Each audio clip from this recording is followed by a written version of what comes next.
Yet we're still talking about the flawed system of bureaucracy that FEMA is enveloped in. And I don't think it's just FEMA. We've seen the federal bureaucracy become overbloated and problematic in almost every sector. But in the FEMA sector, it's extremely important because when they slow down, it can cost lives and it can cost communities their ability to rebuild. I got to tell you, I think that President Trump has done what really no other president has done, is he takes the bull by the horn and says, hey, listen, we're not going to just reform it. We're going to either take it apart, restructure it, or create something new. I mean, think about it. After 20 years, we're still here again talking about it. I can tell you, I've worked alongside of Secretary Noem, both as a member of Congress and as a governor. I can think of no one better. Her team and her ability to put alliances together to fix this problem, I believe she's the best person for the job, along with Secretary Hegseth as well. It's important that he's involved in it as well, because we forget that the Corps of Engineers is underneath the Department of Defense. Phil Bryant, a Mississippi governor, he understands that as well. It's a great people. Mark Cooper, who the president has selected from Louisiana. Again, I think that it's important. I think it recognizes both their commitment and the president's commitment to FEMA, and to come down to New Orleans and to have that discussion in a city that was so affected by that bureaucracy. Do you have a preference? Should FEMA be fixed or be eliminated? I've always been, let's fix what's broken. What the outcome looks like. Look, in New Orleans, we know all about good seafood. We know about great cuisine. We rarely go in the back in the kitchen and ask the chef how he prepared it or what it looks like. We just want it at the end of the day to be a delicious meal. And so again, I think that's what we want out of FEMA. We want a competent and functional agency, whether it's FEMA or whatever it is. We just want it to be able to work. And if we were to use FEMA, what could that mean for Louisiana? Well, again, listen, everyone says, well, the president's going to do away with FEMA. He's not saying he's doing away with FEMA and not replacing it with someone. Secretary Noem, you heard her comments. You heard Secretary Hegseth's comments. The president is not, he's on the, I think, what is today? He's going to be on the ground in Texas. He was here. I would remind you all that President Trump was here during the 2016 floods when other people were playing golf. He was here during his first administration, during the hurricanes that ravaged the Louisiana coast. He has been here. He has been a president that understands natural disasters. He's also a president that respects the taxpayers. And he recognizes that there needs to be efficiencies in the program, because every dollar that's either fraudulently taken or ill spent means someone else doesn't get the services that they need. I say this all the time, but our welfare state, we don't want the needy taking from, we don't want the greedy taking from the needy. Yes, so the emphasis has been on the states getting more control if there's, or taking more control if there's a disaster. So if we had the big one hit Louisiana, God forbid, how would that work with funding? Well, look, I have a tremendous amount of confidence. The one thing that Louisiana can rest assured of is that we sit in the South with Texas on our right and Florida to our left, and some great states in between who understand natural disaster. That EMAC process that was talked about in the open meeting is an important meeting. That's the process that allows us to send the assets to Texas during their flood. That's the process that allowed us to send state troopers and other assets to North Carolina. Governors understand that. I think that Secretary Noem's comment that you may have missed is a very important one. The Constitution is a contract between states and the people. The federal government is a product of the Constitution. When we start understanding and respecting that again, then things will start to work a whole lot better. That will start to streamline the bureaucracy. Governor, I remember talking to you when you were in Congress about your concerns about the flow of money, especially with the public assistance programs following Katrina. What about the delay at the state level that we saw with GOAP not being able to get the money down and spent in New Orleans with the $2 billion for street work and all that took until now, really, to get spent. Look, I can appreciate that. It's one of the commitments that I made as soon as I became the governor, is that we're going to start to drill down. It's not just Hurricane Katrina, it's Hurricane Rita dollars. Look, I just got a letter from someone who's dealing with a Hurricane Laura issue. The airport in Chenault in Lake Charles has been waiting on $70 million of mitigation dollars from a storm that occurred in 2020. Again, those are all great examples of why it's so important that this council get to work and get us a product. Look, I'm going to tell you, and I say this, Secretary Hegseth would understand this. In the military, they tell you that even the best plan out there doesn't survive the first contact with the enemy. Whatever they come up with will be better than what we have today. That's what I am confident of. Question back there? I know Oh. you got Yeah, I absolutely. don't get to you. Okay, but hold on, let's see. We're going, well, I'm coming to you. Go ahead. Yes, sir. So Governor, you say the product will be better.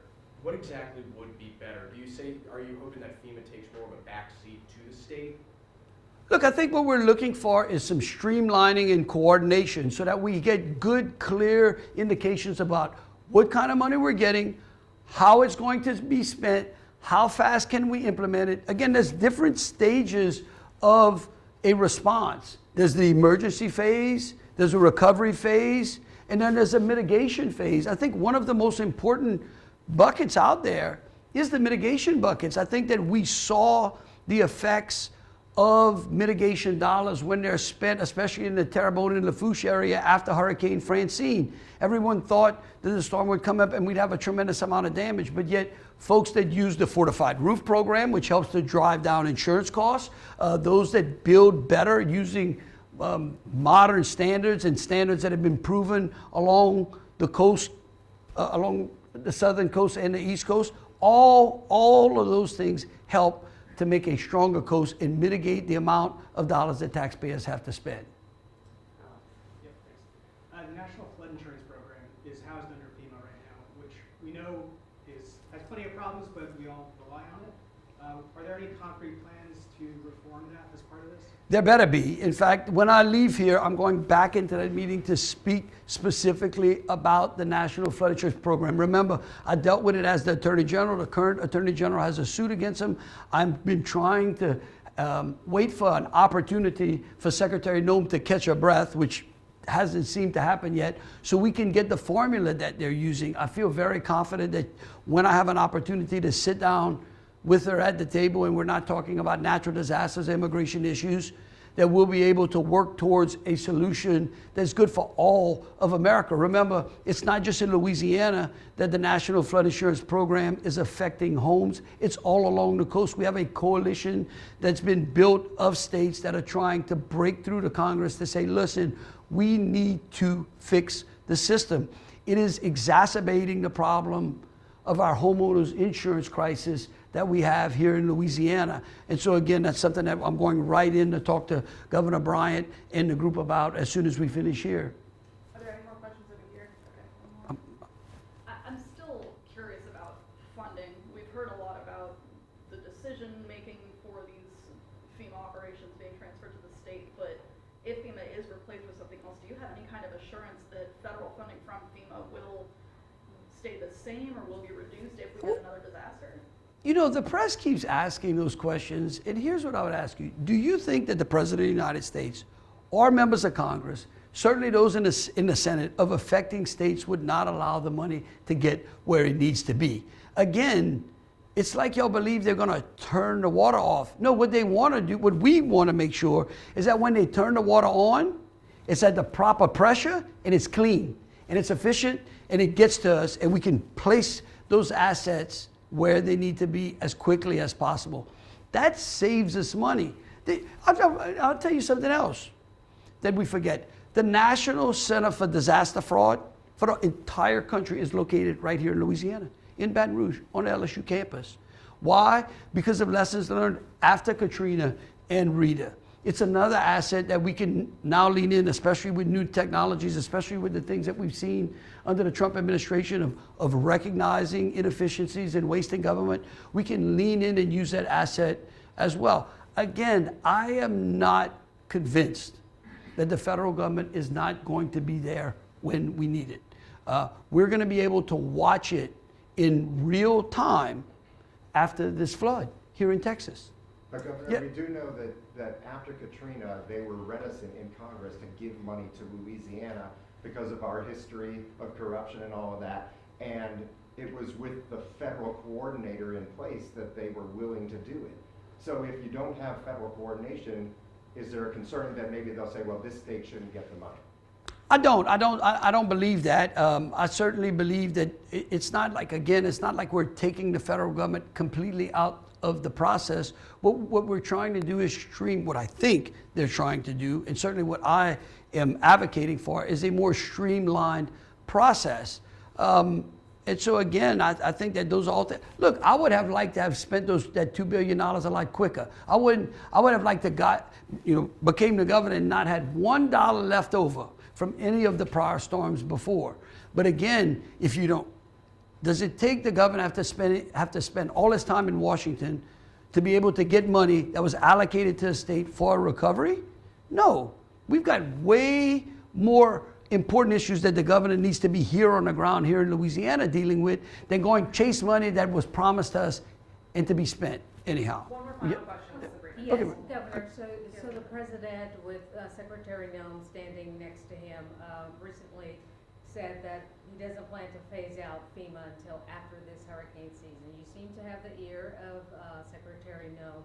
Is there anything specifically you have asked her for as we are moving deeper into this hurricane season as it pertains to readiness by FEMA to respond, and in particular Louisiana? No, look, I haven't. Why? Because I have a tremendous amount of confidence in her ability to respond to these disasters. Remember, Louisiana had a good, clear indication of the leadership that Secretary Nome exhibits when we had that terrorist attack right here on New Year's Day. She was here. She was here. The president and them were committed to making sure that we had the assets necessary. DOJ, the Attorney General Bondi was here. As soon as she was sworn in, everyone came here. They understand what a crisis looks like, and I have all the confidence in the world in them. I'll take you up, Landry. Yes. So the committee members, are they actually in New Orleans? And if they are, what else are they doing outside of this building? Oh, I don't know. You'd have to ask them. I mean, we saw. I was hoping that I know that Secretary Nome had been slated to be here in person. Of course, we all know why, right? Secretary Hegseth, I'm sure he would have liked to have been here as well. Except we've got a couple of crises going on around the globe where our military men and women are in action. And so, look, I appreciate Governor Youngkin. I know he would have loved to have been here as well. He seems to be a blue chip player on the president's roster. He's been playing a number of different roles. He's been to Louisiana a number of different times. I will be seeing him hopefully next week over at either NGA. Yeah, I know I will, because we got a Council of Governors meeting over in Colorado. And so again, look, I would just rest assured the people of Louisiana that what is happening today in New Orleans is an important step in helping to build recovery when storms come. I'm continuing to pray, and I ask everyone in Louisiana to continue to pray that maybe the Gulf will be calm.